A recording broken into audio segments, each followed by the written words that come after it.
This episode needs just a few disclaimers right off the top, and I might even sprinkle them in as we go throughout this episode here. And that disclaimer is really that I have discussed almost none of this with my girlfriend. She doesn't know what I'm about to talk about, and I don't know her opinions. I don't know what she shares with me, any of that stuff. Okay, so this is all just like my own personal opinions. A lot of it, all right, which it usually almost always is. Talking to I do a lot of conversing back and forth with her, obviously, and whenever something that we have talked about in this show comes up on the show, we've had some time to talk. What's up, Jason? Jason Almy from Shit Happens When You Party Naked. Super short guy, nothing like in the comics. He's a very short person, very tiny. Looking forward to the next time that we see each other. We haven't seen each other since last July. Jason, that's unacceptable. That's the last time that I saw my homie, Jason Almy. It was last July. It's way too long to go between an episode together. If you stop having kids, then maybe we could adjust that. Maybe we could fix that. Maybe we could make our thing a little more frequent. Don't you think? That's not something that you seem to take into consideration when it comes to just life in general. You need to, I'm happy for you. Don't get me wrong. I'm happy for you that you've, found a thing that you enjoy, which is having kids and all. But Jesus Christ, man, how are you supposed to hang out with your friends like me if you just keep having kids? All right. Give us some thought. I had a thought, and there's a part of me that like is a little hypocritical in this sense, but I'm gonna do it anyways. I'm gonna say it anyways. All right, it's a little hypocritical, but I don't care. I posted me and Rochelle. We post pictures together all the time. I will post a picture of me with her and tag her in said picture on Facebook. And between the two of us, we have like 5,500 Facebook friends. All right. I have 500. She has 5,000. Okay. I have 10% of the amount of friends that she does. But between the two of us, we have 5,500 Facebook friends. Now, I understand a little bit about the Facebook algorithm. I understand that if I were to post virtually just about any normal everyday thing, if I were to post something that says like, hey, I'm working today, that post is going to reach about 2 or 3 people. It's not going to reach many people, right? The amount of likes that you get on a post like that is only going to be about 2 or 3 people. If you post something a little more exciting, like if I post a picture of my socks, that might reach, 20 or 30 people. I don't really understand how these algorithms work, but they do. Okay. That's the point, is that they do. If you were to post something like, if I were to post like a picture, if we got engaged, all right, in the highly unlikely event that Rochelle and I got engaged, and we post our engagement photo, that picture is probably going to get 5, 6, 7, maybe even 1,000 likes on it. All right. I just thought it was interesting because, like I said, we post a selfie together. We post the two of us. I'll take a picture of the two of us together. I already did today, in fact. Took a picture of the two of us together on the motorcycle. I post that picture of the two of us together, and it gets 50 likes. Or it's right around. It's sitting around 50 likes right now on Facebook. It'll probably max out right around 80 or 90, and that might even be on the high end. It might only max out around 70. It'll max out around 80 or 90. It probably won't break 100. Now, what I find interesting / funny / interesting is that if I, like last weekend, I was at Rochelle's softball game. I snuck a picture of her while she was up to bat. Take that picture of her, just her by herself, and then I posted it and I tagged her in it. And that picture right now, the last I checked, it's sitting at around 150 likes, and almost 100 of those or more were within the first day. And it's a lot of guys that like it, and it's fine. I'm not like jealous. I'm not like, oh, who the fuck is this? Why are these people liking your picture? I don't give a fuck about that. I just think it's interesting, and I am guilty in the past myself of liking pictures of girls by themselves, right? So I just find it, I thought it was an interesting thing about guys in general, of liking a picture of a girl, even if she's in a relationship, you like the picture of the girl by herself. But when it comes to like the girl and her boyfriend, and the girl that's in a committed relationship, like if you can find examples of this all over Facebook and Instagram, where even if it's even if you take it as the girl posting a picture, in a relationship, the girl half of that relationship posts a picture of her and her husband or boyfriend, and it just doesn't get as much reaction as the girl posting a picture by herself, even though she's in a relationship, if that makes sense. I hope that makes sense. I don't know if I'm really saying that as good as I'd like to, but that was just something that I found very interesting in the past week after that happened. After I posted that picture. Let's see here. We got Jason Almy said, BRB gonna go cut my balls off. As well you should. Vasectomy time was probably 2 years ago. You need to get that hooked up. Let's see here. Steve Arneal said, love listening. Steve Arneal talked to me the other night and was like, dude, I want to be on the show. And I said, yes, absolutely. Unfortunately, you are second in line, technically third in line. First in line is always going to be Rochelle. Anytime that Rochelle wants to join me on the mic, then she's absolutely welcome to. Second in line is PH. I invited him on the show. PH, my friend Pat. I invited him on the show months ago, and we are still ironing out when that's going to happen. But definitely Steve. And Steve talks to me the other night at a softball game. He was like, I'd love to be on the show. I said, sure, yeah, do it. And he said, what would we talk about? And I said, whatever the fuck we want. And he was like, oh, I don't know, man, fucking... and Steve just said, bring up my thought. I will. I'll get there. We're still early. It's only 7 minutes. He said, oh, don't tell me that. I'll fucking talk about anything. I said, that's exactly what I want. I want to sit down and have conversations. I like having conversations. This whole show started as a reason that I would walk around this entire city of Portsmouth having these conversations. This is going to sound a little crazy, but basically having conversations in my own head of like, oh, well, this is what I think about this thing, and maybe I should voice those, or at least record them in some way, and then it just kind of morphed into this thing. Ashley said, makes sense, it's true. She's referring to what I was just talking about, how odd it is that if a girl posts a picture of herself, even if she's very openly in a relationship, I'm, like I already said, I'm guilty of it. Not as much recently in this last year and a half, 2 years. I'm not as guilty of it anymore, but I was guilty of it in the past of, someone, a girl who's very clearly in a relationship either post a picture of her and her husband, boyfriend, and maybe I don't like that picture as much as I like the picture of her by herself. I'm not saying it is a bad thing necessarily. I just think it's a weird psyche thing.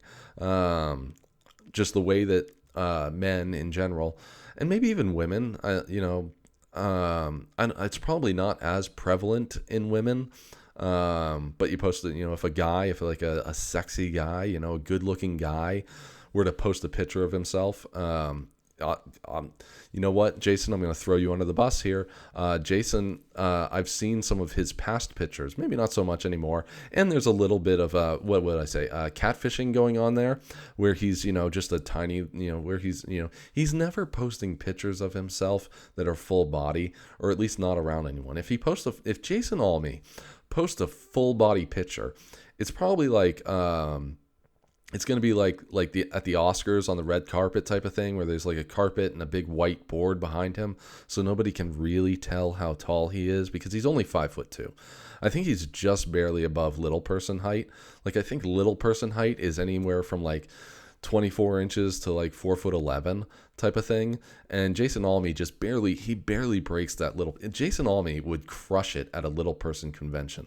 As far as like being able to hook up with other women type of thing, because he could walk in there and he'd be like a god to them, because he's just barely too tall to be considered little person, but he's not there. So he lands in the rest of us category. Let's see here. Wayne said, I only like pictures of you in socks. I'm wearing socks every day, buddy. I love my special socks. I wore Top Gun socks all weekend because it's Top Gun weekend. It's It's Tom Cruise Top Gun weekend. Although I did not go see the Top Gun movie yet, which you might find surprising considering that I fly airplanes. If you haven't heard, I fly airplanes once in a while. And we did not go see the Top Gun movie. Instead, on before I get there, Ashley said, women do it too, I think. It's just the way it works. It's an interesting concept. It's very strange. It's a weird psyche thing where it's, to me anyways, in my personal opinion, it's a weird thing where it's, why is that a thing? Why do, why are we, I guess, prone to being like, ooh, put a heart on that fucking, that shirtless guy, that fucking, that girl sitting in a bikini. Like, why are we so prone to be doing that? And it's the same person, perhaps even in the same attire sometimes, but they're next to their significant other. I don't like that one as much. Wayne, you can never see me wearing only socks. All right, that's enough. That's enough of that. You're never going to see me wearing only socks. Get the fuck out of here. There's only one person in this relationship that's allowed to wear only socks. Anyways, it's Top Gun weekend, and I did not go see Top Gun. We went on Friday night and saw Doctor Strange, finally. It came out 3 or 4 weeks ago. We finally went to go see it. This is what I'll say. I'm not going to give any spoilers. Firstly, plotline took me way by surprise. I did not see the plot coming. Even with the trailers that were released, I guess I only watched the first trailer, to be honest. So I don't know if there were other trailers that were released that maybe revealed a little bit more about the plotline. But I only watched the first trailer that came out about December, I think. January is when the first Doctor Strange trailer came out. And I only watched that one, and the plot line for the movie I did not see coming. The villain of the movie, the person who Doctor Strange has to essentially fight the entire movie, no idea. I had no idea what I was walking into, and I didn't particularly care for it. Steve Arneal said, gotta go, Celtics are on. I heard they were on. I guess there's a big fucking basketball game or something going on. So I didn't see that coming. I was a little disappointed with the cameos. I don't think that's a spoiler, but there just wasn't as many cameos as I thought that there was going to be. I guess maybe I just had bad information. Maybe I was reading too much Google News, but I thought there was going to be a lot more cameos from a lot more different characters. So I was a little disappointed in that aspect, but also how much can you fit into one fucking movie? I guess if the movie was 2 hours, I think it was about 2 hours long. So it was an hour shorter than Endgame. Endgame had a lot of cameos, a lot of people that came back for that movie.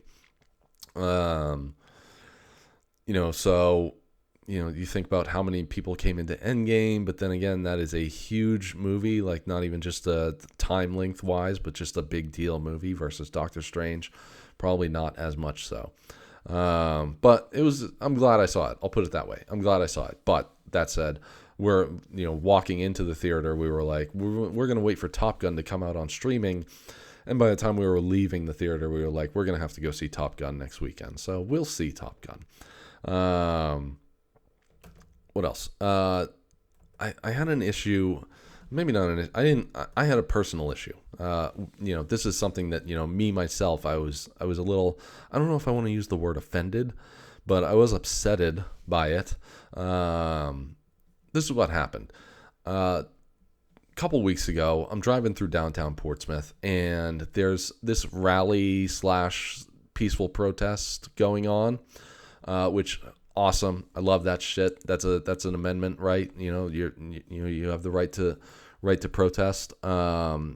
Big time fan of that. Anytime that anyone exercises any one of our rights, I am in. I love it. I see it, and I'm like, yes, exercise whatever right that our Constitution allows you. Do it, absolutely. So I'm down with that. But the problem was the way that these people were doing it. So it was an abortion ban type of protest, and someone was holding a sign that said like, said something along the lines, I don't remember the exact wording now, and it's been 2 weeks since it happened, so forgive me. But it said something along the lines of like, old white men shouldn't be telling me what to do with my body. All right. I agree with the fact that no one should tell you to do what with your body, and that goes for men and women. No one should, me, Donnie Gates, no one should be telling me what to do with my body either. All right. That goes as far as a vaccine. All right. But I'm not going to get into that. I won't step on that right now. We'll stay at the task at hand. My problem with that was generalizing me. My problem with that was saying, you're holding a sign that says white men shouldn't tell me what to do with my body. I happen to be a white man. I'm sorry. I didn't choose to be born this way. Sorry, question mark. I don't know if I should be sorry for that at all. This is just how I came out. All right. I didn't get a choice in the matter. If I had a choice in anything, I would have been like, can I please be born rich? I would like to be born rich.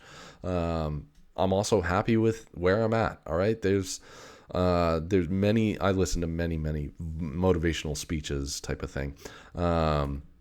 And of those motivational speeches, one of them is a guy saying, I'm not going to get this perfectly right, but there's a guy saying, anyone could take the hand that you've been dealt in life and make a diamond out of it. Meaning no matter how bad you think that your life is, anyone could take that and make it make it into something great.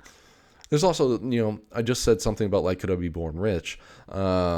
You look at people like Jeffrey Epstein, billionaire, Elon Musk, billionaire, Donald Trump, billionaire, and then who knows how many millionaires there are. There's just so many multi-millionaires out there. You look at Eminem, Tom Segura, Robert Downey Jr., Dwayne The Rock Johnson. The list goes on and on and on and on. Anyone that probably you and I have heard of is a multimillionaire, right? Hillary Clinton, Bill Clinton, Barack Obama, millionaires everywhere, all right? And then you go down to someone like me, and then you go down, even to people way below me as far as financial, like, what you make a year, what you make a month. Take all of these people. What I've realized recently is that nobody is fucking happier. No, it doesn't matter, okay? Elon Musk said that he considered killing himself because Tesla was on the brink of failure before it became a major car brand. Tesla, and granted, he did something incredible. He, in the 2000s, he created a new car brand and was successful with it and continues to be successful with it. But at the beginning of it, it was near failure, and he considered killing himself because it was so bad. All right. You have other millionaires that Jeffrey Epstein, whether or not he kills himself, doesn't fucking matter. But he's dead. All right. You take other millionaires. They're people who are multimillionaires, and they lose $50,000 and they jump out a window and die.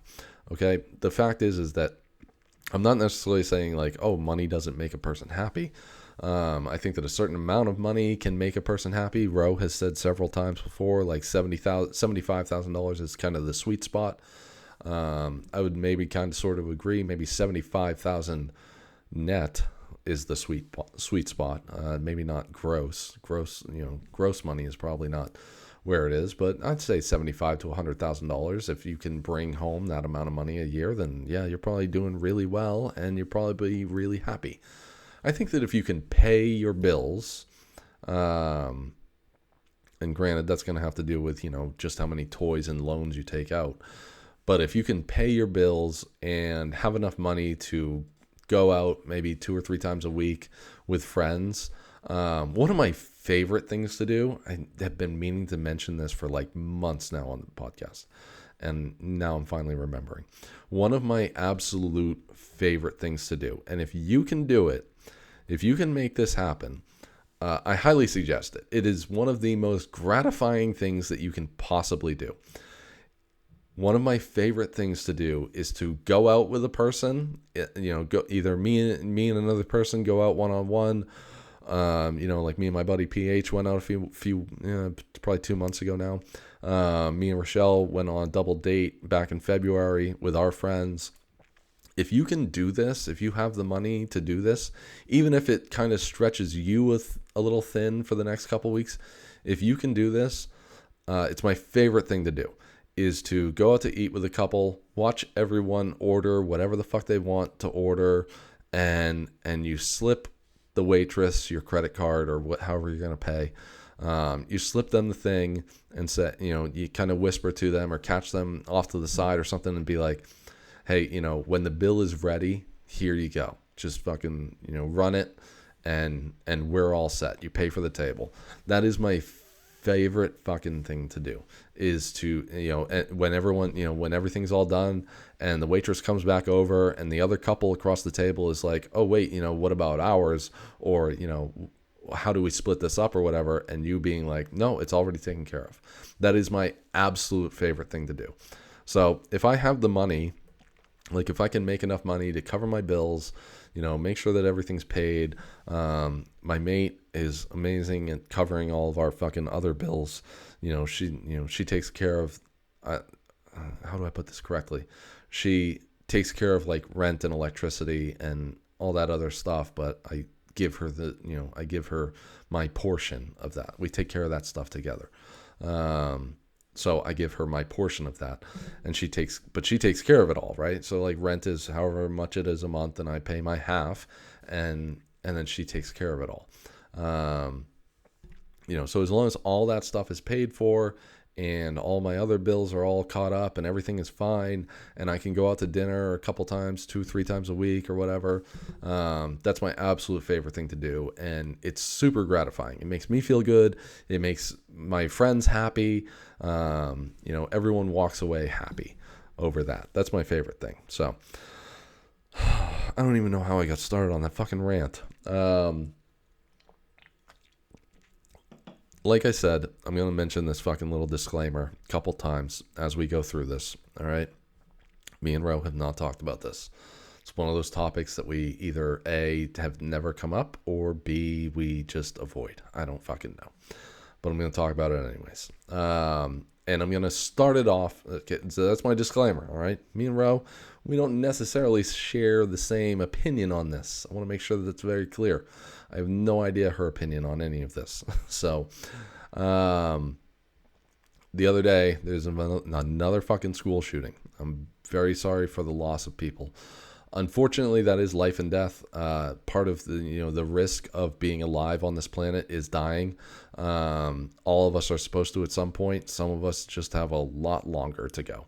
And some of us, it ends way too early. I know that. I know that very well. The other day, this fucking another goddamn school shooting, and a guy that I work with loves to fucking come into work and tell me that there was a fucking shooting somewhere. He absolutely loves to, because he's an anti-gun guy. But he comes into work end of the day. Oh, another school shooting today. And I don't remember my exact wording on it, exactly what I said back to him, but somehow we ended up on abortion. And I said, my first thought, and my first thought is semi-comical, okay? I'm not being 100% serious, all right? So fucking calm down. But my first thought is always like, fucking abortion should be mandatory. Excuse me, bad time to take a break from speaking. I don't necessarily think that abortion should be mandatory. Firstly, I have 4 kids, all right? Virtually everyone knows that. I have 4 daughters. I love all 4 of them. They're amazing. But I do have 4 kids. And I say that I definitely pro-choice. I have a couple issues, sort of, kind of, with pro-choice. I don't land on the side of like, oh, that's a fucking live being in there and you're killing a fucking human. Like, I don't look, all right, if you got pregnant and you decided that you didn't want to have a kid, that's fine. Okay. I don't know when life begins and when life ends, and this whole like, oh, living at day, at 0 day is still being alive versus, when you come out of the womb, that's day 1. Like, I don't know. I don't know / don't care. I think that, if you believe in this whole divine nonsense, then it would have been something we figured out, right? And maybe cancer is a thing that we're just never going to figure out because God doesn't want us to. I don't fucking know. But where the fuck was I? So my only issues with the pro-choice argument are that the guy doesn't technically get, not even technically, doesn't really get a say in that, right? So there's also a couple problems with that. We're going to branch off a couple times here. We're going to branch off a couple times in this conversation. So the guy doesn't really get a say in this. Is that good? Is that bad? I don't fucking know. Let's say that let's use me and Rochelle as an example. Let's say that she gets pregnant tonight. And she finds out and she says, I don't want to have this kid and I'm going to get an abortion. She can, if she wants to. But the problem for me is, as the guy, what if I'm like, well, I really want to have a kid. I really want to. And if you don't want to have a kid, fine. Can you please have the kid? And then I will take the kid. I'll fucking leave. Me and the kid will be out of here, but I really want to have that baby. And I'll raise it. I'll be a good father, all that stuff, right? I'll be the best fucking father that I can to that kid. All this stuff. I don't get that say. I don't get that choice.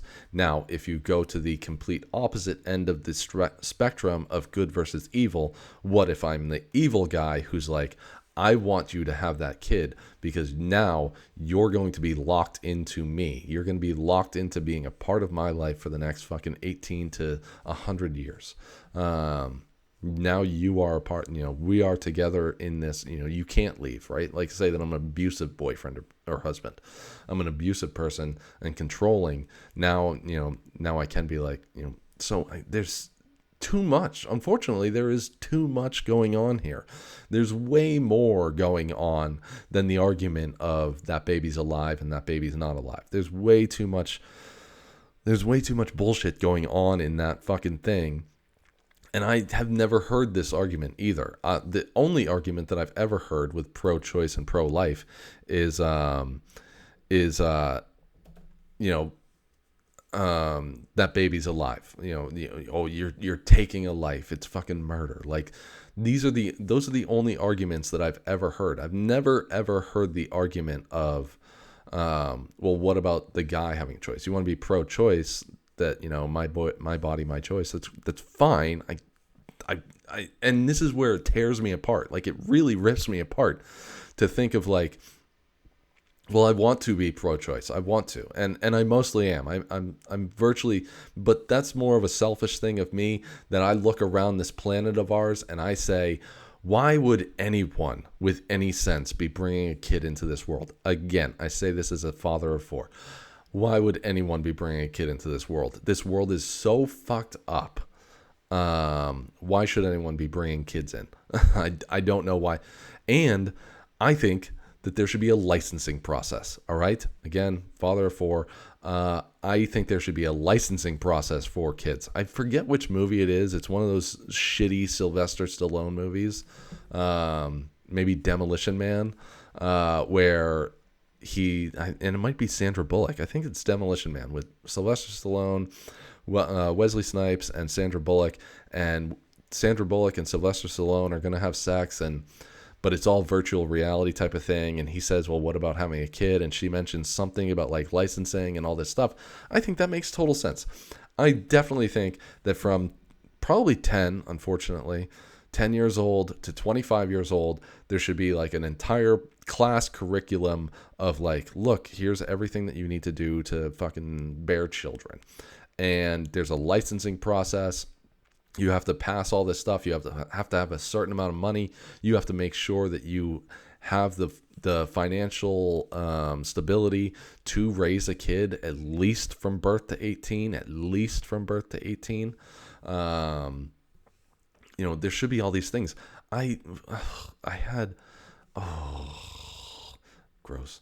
Gross, but I'm going to tell you the story. I had a girlfriend once who wanted to have a kid, said she wanted to have a kid. Whether or not she wanted to, I don't know. Said she wanted to have a kid. I said, absolutely fucking not. I don't want to. And in the many conversations that we went back and forth about this,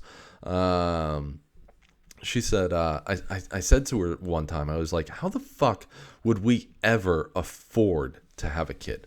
We could not afford to have a kid. We don't even live paycheck to paycheck. We are beneath paycheck to paycheck. We can't afford fucking anything. And it's just the two of us. Now you want to introduce a third person into this fucking mess? We can't afford to.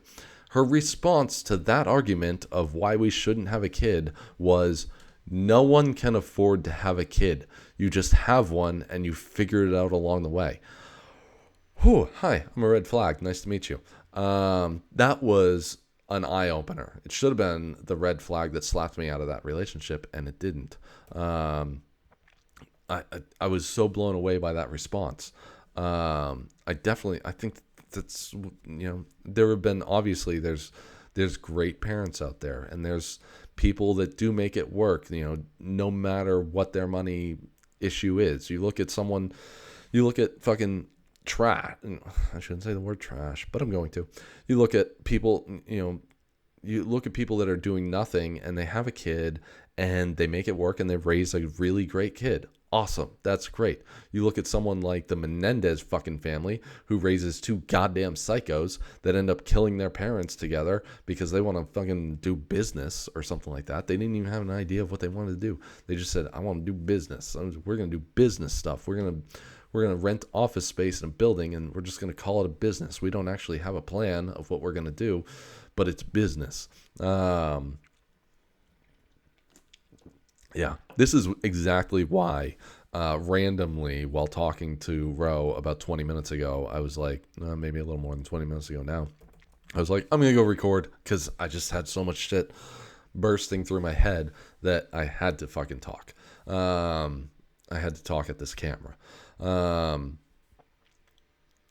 So that was my whole thought. Not even close to my whole thought, but that's some of my thoughts on I'm not down with the abortion ban. I think that that's as effective as a gun ban. All right. If you can go ahead and ban abortions, you can tell all the clinics that they're going to close down. I think it'll be as effective as a prohibition on alcohol. It's not going to work.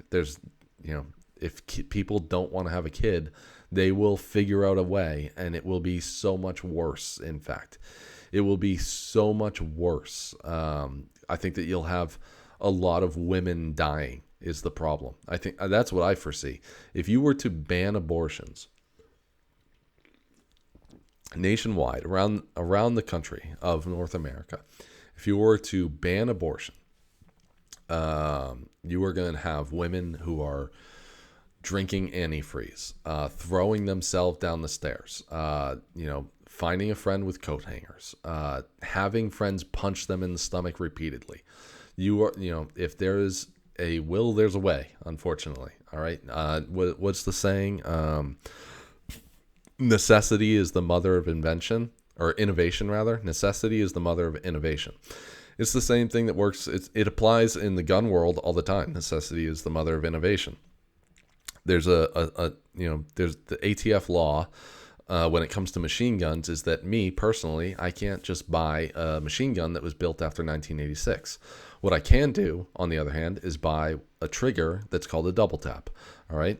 The ATF law, as it's written right now, is that for a single pull of the trigger, a single bullet can fire.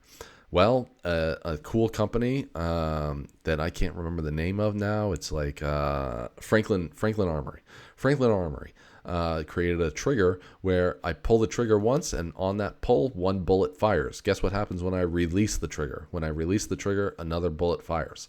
Now I can just pull that trigger back and forth, back and forth, back and forth, and it fires like an automatic, like a machine gun. And it falls within the ATF laws, within the ATF rules. So necessity is the mother of innovation. You take something like short barrel rifles, my beloved rifle / pistol, Venom. I've talked about many times on this show. It's got a 9-inch barrel. According to the ATF, I can't have an AR-15 with a barrel shorter than 16 inches. Guess what I can have? A pistol. That firearm, Venom, is classified as a pistol because of the brace that's on it, the stock that's on it, is meant to be wrapped around your wrist. But the ATF can't define how I hold a pistol. If I want to hold a pistol against my shoulder to shoot it, I'm allowed to. Necessity is the mother of innovation. So when it comes to abortion, you can ban the abortion clinics all over the fucking country. You're not going to make a goddamn dent in abortion. In fact, what you're going to end up having is a lot of women in really bad conditions, because either A, they will end up locked into a fucking relationship with this asshole that I've already mentioned, if they're, because those guys exist. Those guys definitely exist that only got the girl pregnant because, hey, if I fucking get her pregnant, then, she can't go and, she can divorce me. She can go to fucking women's shelters. She can do all this stuff, but she's never going to be able to keep me away from the kids. So she's going to be locked into some sort of relationship with me forever. Those guys 100% exist, and they are fucking horrible. I don't understand why people just can't be good fucking people. But that's the way of life here in I don't know, America, the States, I don't know. But speaking on guns, one of the worst parts is that I am in an echo chamber here. Because a lot of my listeners, if not all of them, already know a lot of what I'm about to say. But I'm going to say it anyways. I was talking to someone the other day about guns, and they had said, like, well, what if we just made one tweak? Like, there has to be something that we can do to try and minimize this. We have to be able to bend, just like this person says, like, I want to, I understand gun rights and I want people to be able to own guns, but there should be like just one tweak so that we can change just a little bit of this. And the whole time they're talking, I'm just brushing my beard. I'm listening. I'm trying to listen, but they had even said in the midst of it, like, I can tell you're getting worked up. And I was, because I just could not wait to have my turn to talk. The problem is that when it comes to guns, it's death by 1,000 cuts. And we've already had 900 cuts at this point, if not more. We may have had 975 cuts at this point. There are currently 20, and this is what I'm talking about when I say, like, unfortunately, I'm in an echo chamber. I am talking to people that mostly already know this. I know my demographics, although Wayne Durant, who has already commented on this thread once, he is hardcore on the other side. He's on this person's side almost. He's like, oh, I want people to have gun rights, but there's got to be something. Like, he's talking about gun show loopholes and stuff, which aren't even a real thing. Look, if you talk about a gun show loophole, the whole gun show loophole had to do with people going to a gun show, buying a gun legally, walking outside, and then selling that gun to someone who's not allowed to have it, i.e. felon. Or someone who was dishonorably discharged from the military, or someone who's currently being indicted on some sort of domestic violence charge, something like that, right? Someone who's currently not allowed to have a gun. That's not a loophole. The person went into the show and bought it legally.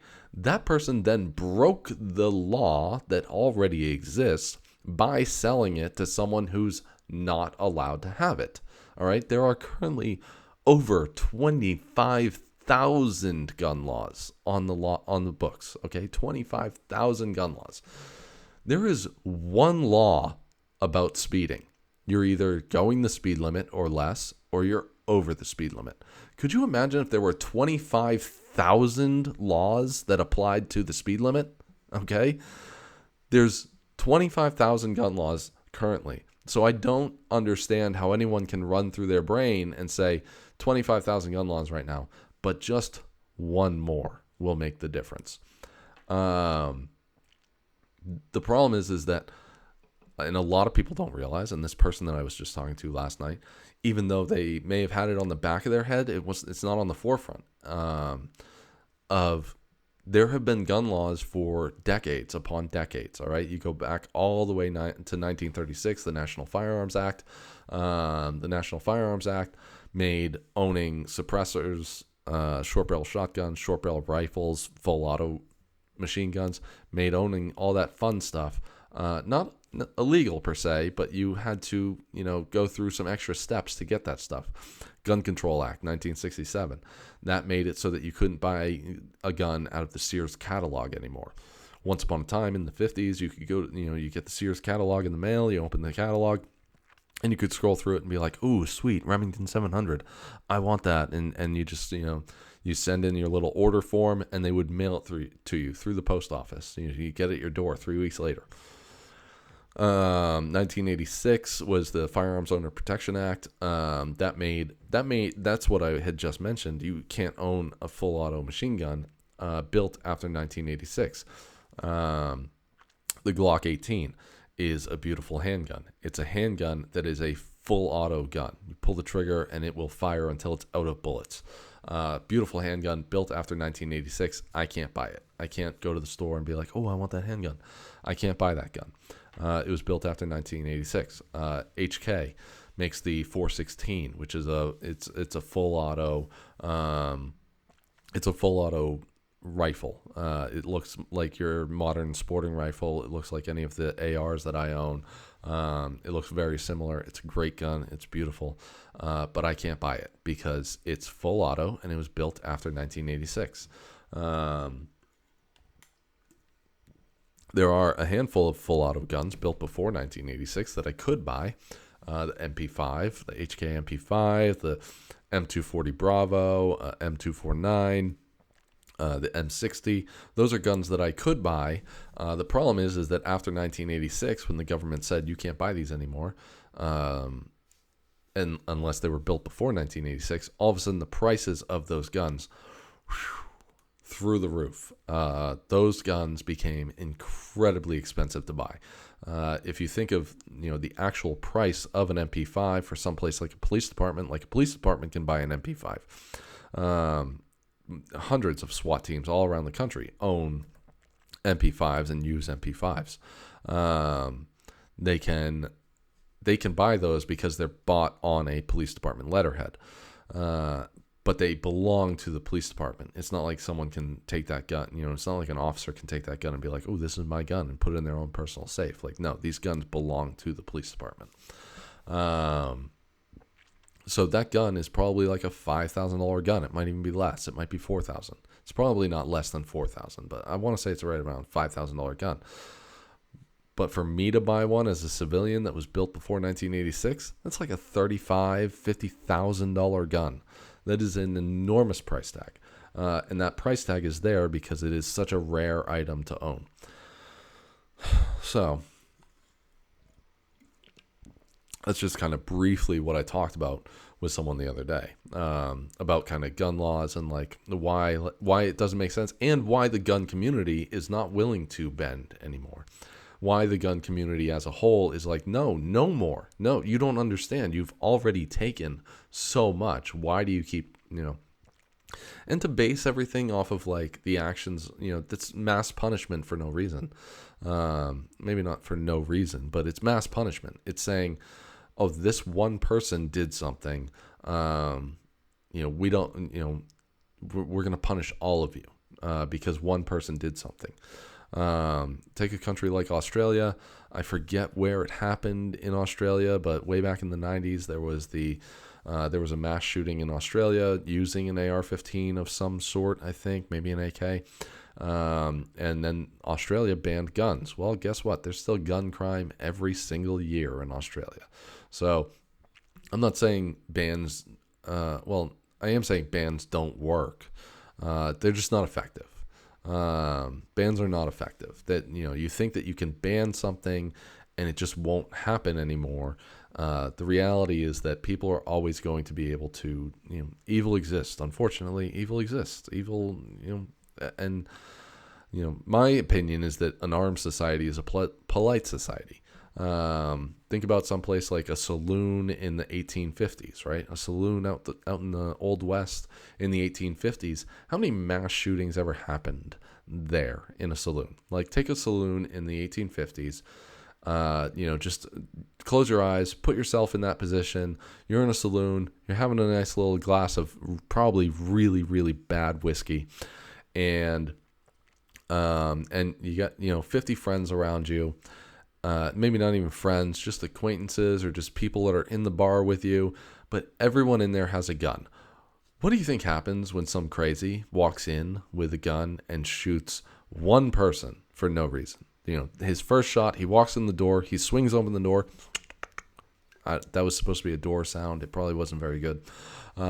He swings open the door, and then he clicks across the floor, and he fires a round into the bartender. What do you think happens after that? I'm willing to bet that 50 people are going to turn around and unload into him. And then they're just going to drag him outside. They're going to appoint a new bartender, and they're going to continue drinking for the night. I'm not saying arm everyone. I do think that everyone should have a fucking gun. That's at the end of the day, that's how it works. All right. What happens if, take any of these school shootings, take Pulse nightclub, Las Vegas, bad example, but I also have serious questions. I don't like to be a conspiracy theorist, but I do think that guy had the most, what's the word that I'm looking for here? Because it's not the E word that I'm looking for. He had the best working bump stock in history. Excuse me. The bump stock that he used somehow had zero malfunctions, and I've never seen that out of a bump stock in my life. And he was supposedly very wealthy. I think that he had a full auto machine gun. He didn't have a bump stock. He probably had a full auto machine gun. Maybe there was a gun in that room with a bump stock on it. That's possible. I wouldn't discount that. Maybe he had a gun in that room with a bump stock on it, and they just said bump stock. I don't know why. I don't know why that would have been an important thing to eradicate us of. It's not a good piece of equipment. It never was. I wasn't sad. My problem with that whole thing was that I have never wanted a bump stock, and I still don't want a bump stock. I have zero interest in a bump stock. But I don't want the government to tell me you can't have a bump stock. It's the same thing that kind of goes with all the other guns. It's the same thing that goes with abortion. It's not that I don't want one, or that I do want one. It's that I don't want the government to tell me what I can and can't do. I don't think that's what the government should be there for. The government should be there to make sure that, my money's being spent appropriately. I think that the only thing stopping this country from real revolution is an itemized tax receipt. If I send the government $10,000 and they send me back an itemized tax receipt that says $8,000 of that went to black ops in the military and $500 of that went to my local police department, and $500 more went to fixing the road, and $25 went to education in the schools, I think that's where we're going to see real revolution. That's where, real revolution would come from if the government would really reveal where our tax money went. You look. People really, really looked into it 2 years ago at the beginning of COVID when the government said, "Oh, we're gonna give this stimulus out," and it's I think the first one might have been a $6 billion stimulus package, and people ran the math on that real fucking quick, broke down 325 divided by or 6 billion divided by 325 million. Why are we getting $1,200 and not $6,000? And people are looking at it going, well, we're using some of this money to give congressmen new laptops. What do you mean we're giving them? They don't already have a fucking laptop? What do you mean? We're giving this money to congressmen so that they can buy cameras so that they can do their Zoom meetings. What the fuck do you mean? You're buying them a laptop that doesn't come with a fucking camera. We're using this money, this $6 billion. We're using this money to be able to, fly these people back and forth from wherever they need to go. They can't fly fucking commercial like the rest of us. Like they're a public servant. At the end of the day, everyone from the president down to me, they're public servants. All right, they are public fucking servants. Why are we fucking... Why, that's what's stopping this country from real revolution. Again, disclaimer, I haven't discussed any of this with my mate. Oh, and since I said to Steve that I would bring it up on the show, I will. Putting veterans in school. I don't know. I kind of land. This is one of those things where I'd love to have him on the other side of this table to have this conversation, but it is what it is. I'll bring it up now. I kind of land either way on that. I think that would be good. There's plenty of veterans out of work. Maybe not as much today, but definitely 5, 6, 7 years ago or more. Plenty of veterans looking for a job who would love that job. Who pays for it though? And how much does it pay? That's kind of a problem. I don't know how to solve that. Any hired security anywhere is probably not making very much.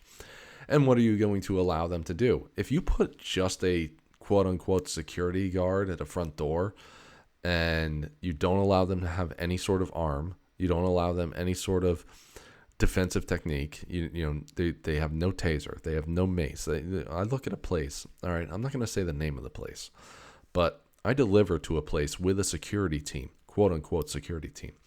There's 4 people, 3 of them are behind glass, not bulletproof, not fucking transparent armor. They're behind glass.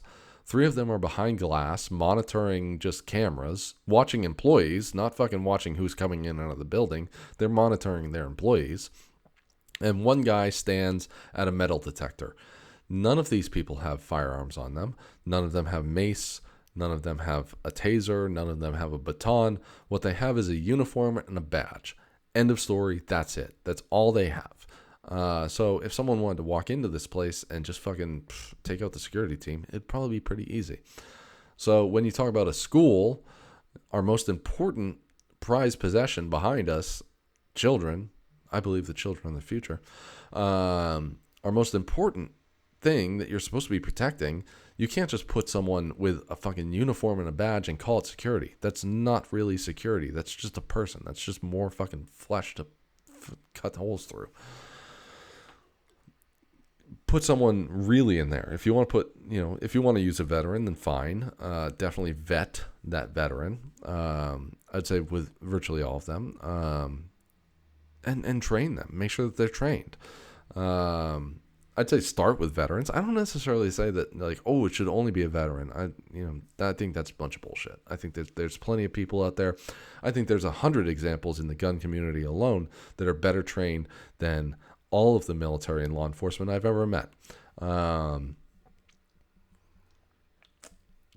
There are some great people out there in the firearms community who not only have great training, but just, they're very clearly mentally sound and can do that job.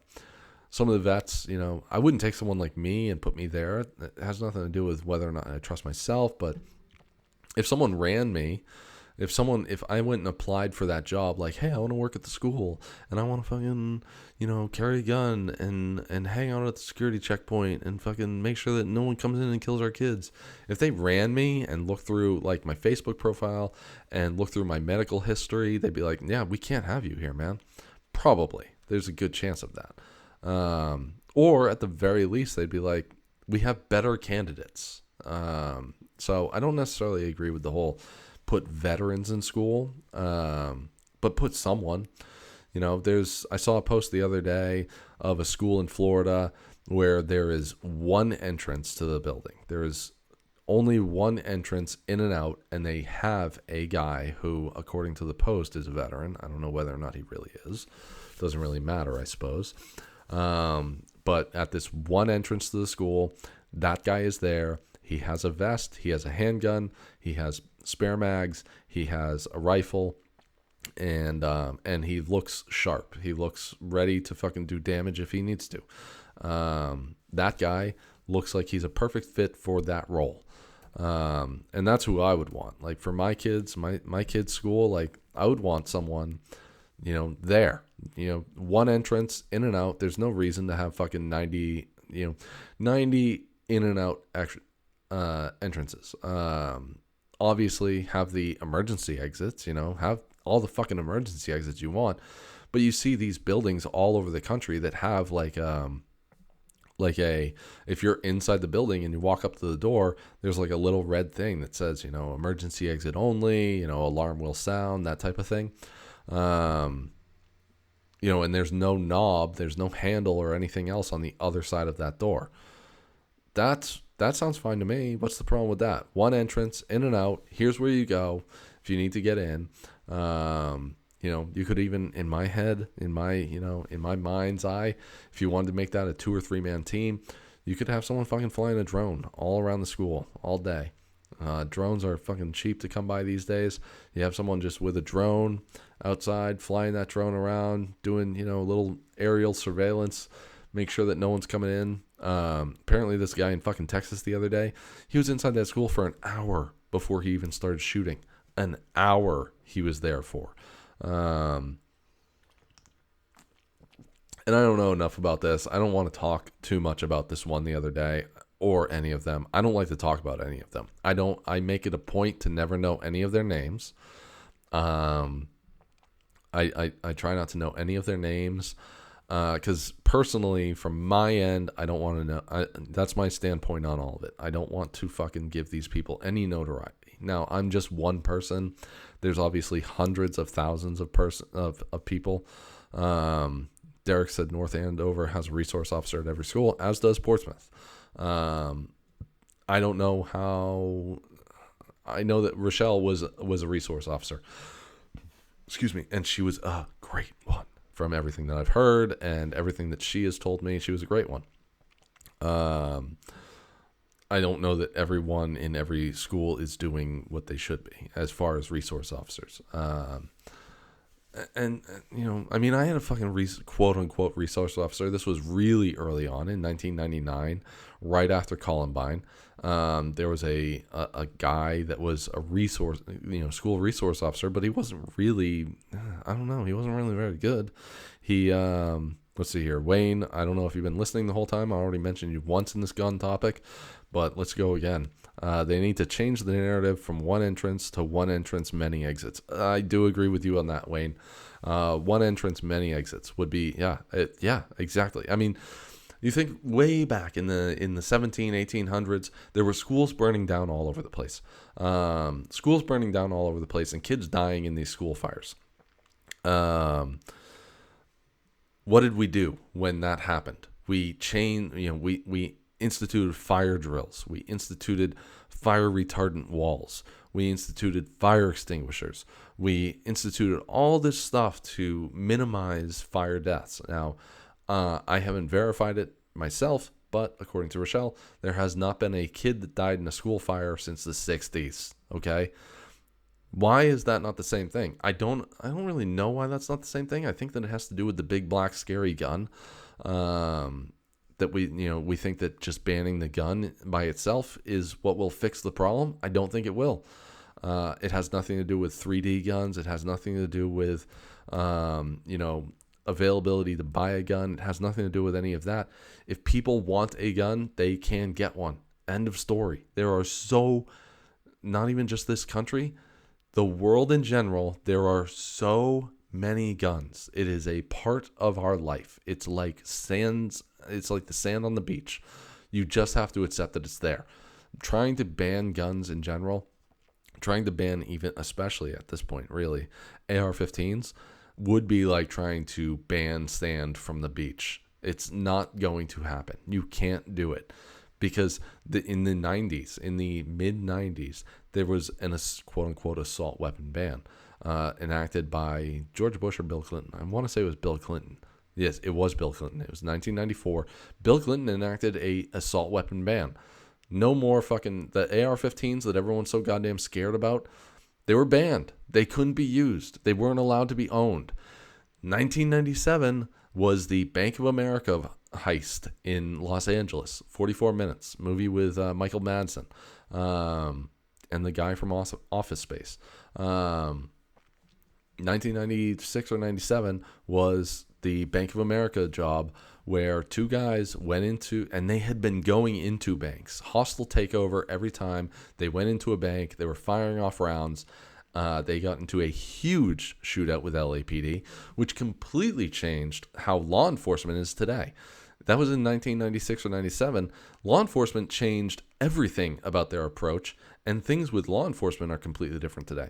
Some might even say, including me, that the militarization of law enforcement dates back to that shootout. What happened that day was really echoes through time to today. You look at police today and say, oh, police are militarized today. You see police with these flak vests and they're they get AR-15s in their car, and they have these fucking guns with extra magazines. That day, those two guys walked into a Bank of America and they were wearing all this body armor and stuff. They come walking out of there. The police are shooting them over and over and over with 9mm handguns, because that's what LAPD had at the time, was 9mm handguns. None of them had long guns in their cars. And the bullets are just bouncing off of these guys. 9mm fucking rounds are just bouncing off of these guys. It wasn't until SWAT showed up with AR-15s to take these guys down. And then after that is when, LAPD changed over to a Kimber 1911 with a 45 caliber round, and every LAPD car got an AR-15 in it. And basically, the mentality behind that, whether it be conscious or subconscious, the mentality behind that ended up being, SWAT has all of this stuff. We as patrol officers should also have all of this stuff. And it echoed throughout the entire country, from California to Maine, Southern California, all the way to the tip of Maine. And there's 100 examples or more. There's probably thousands of examples of law enforcement that, they're the first one. A patrol officer is the first one. A patrol officer could go to a domestic and that 9mm handgun or whatever he's carrying is just not going to get the job done when he's trying to save a life. He's going to need an AR-15 of some sort. Okay. I feel like I've fucking not shut up for an hour, and I should. All right. It's almost 10 o'clock on a Sunday night. I still have to finish Ozark. I'm going to switch gears hard right now. We have been trying to finish Ozark for like weeks on weeks on weeks now. We are down to the last 25 minutes of Ozark. The last 25 minutes. I got to be honest, I don't know how this fucking show's going to end. I can't begin to imagine how this show's going to end with 25 minutes to go. It doesn't feel like it has wrapped up anything so far. So I don't know how they're going to wrap it up in the next 25 minutes. It's going to be very interesting. For those that don't know, basically, I had never watched this show. Then I broke my ankle a few months ago, and Rochelle had said, I've watched the first 3 seasons. Season 4 is coming. If you want to watch the first 3 seasons while your ankle is broken and you're laid up, then I will, then we can watch the end of it together. So I said, okay. And I, watched the first three seasons, and we've been watching the end of it together now. And last night at like 1 a.m, we started the final episode, and she was like, I'm in. And I said, I'm in too. Let's do this. And then 45 minutes later, we were both like, I can't. I want to, but I can't. I can't finish. I want to keep going, but I just cannot. Can't keep my eyes open. We gotta call it. So we got 25 minutes to go on the last episode of Ozark. And I'm eager to get down there and get started on this thing. So finally, let's see here. Wayne said we just control 98% of them per population. I don't know what that means, but you can't ban them. I agree with you there. Wayne, Derek said, Wayne, it's not the guns. It was a mentally unstable person. Concur. I owned guns for over 10 years. Never used to shut up at school. Agree with Derek again. All of my guns have never been used in any sort of violent purpose. They're ready to be if they need to be, but they never have been, and I would never use them in a malicious manner. So why am I being punished? Why should I be punished? Wayne said Obi-Wan. We have so many goddamn shows to watch. Once Ozark is done, we still have to finish Open Range on Prime. We want to watch Obi-Wan. I'm hoping for a third season of The Mandalorian. I don't know what the status is on that. I just hope we get one. I can't believe there hasn't been one already. I looked up today whether or not there's going to be a third season of Ragnarok, and found out that about a month ago they started filming the third and final season of Ragnarok. If you haven't watched Ragnarok on Netflix, it's a great show. It's Thor, arguably a better version of Marvel's Thor, though. It's a great show. So, third and final season, though, of that coming probably 2023, maybe late 2022 if we're lucky. We'll see, though. As always, sponsors, Mando Season 3 confirmed, according to Wayne. So, Derek is going. Have a great Memorial Day. You too, buddy.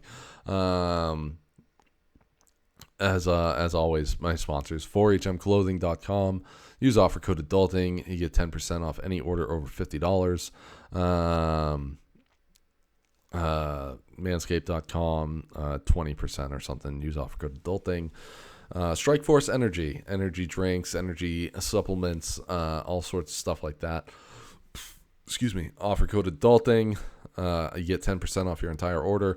And AdamEve.com, get 50% off any one item, plus free shipping, plus free DVDs, special gift for him, special gift for her, all that fun stuff. Use offer code adulting on that website. Also, help me, I don't know, buy some beer or something like that.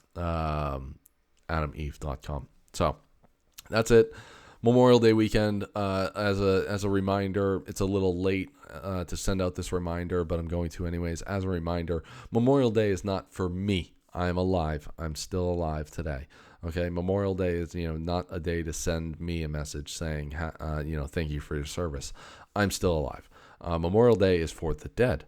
Memorial Day is to remember the dead people who have served our country, our amazing, great country. No matter what the status is of who the president is, how fucked up our government is, all that shit. There have been hundreds upon hundreds of thousands of people who have not only taken an oath to serve their country, me and my mate included, but also given the ultimate sacrifice. They wrote a blank check and said, "Here, you can have my life," and they followed through on that. So that's what Memorial Day is about the dead.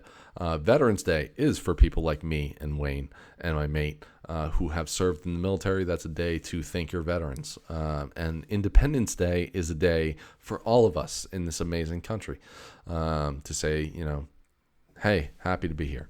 So that's it. That's going to do it for me. Wicked long episode. I want to say I'm sorry, but I'm not. I hope you all enjoy your Memorial Day weekend. Be safe, be smart, and I will talk to you again soon.